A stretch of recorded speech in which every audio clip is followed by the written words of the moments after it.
হে আল্লাহ, আমি দুশ্চিন্তা ও পেরেশানি থেকে, অক্ষমতা ও অলসতা থেকে, কৃপণতা ও ভীরুতা থেকে, ঋণের ভার ও লোকজনের প্রাধান্য থেকে আপনার কাছে পানা চাচ্ছি।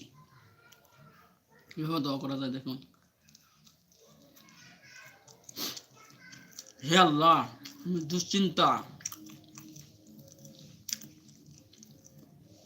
ও পেরেশানি থেকে, অক্ষমতা ও অলসতা থেকে, কৃপণতা ও ভীরুতা থেকে, ঋণের ভার ও লোকজনের প্রাধান্য থেকে আপনার কাছে পানা চাচ্ছি।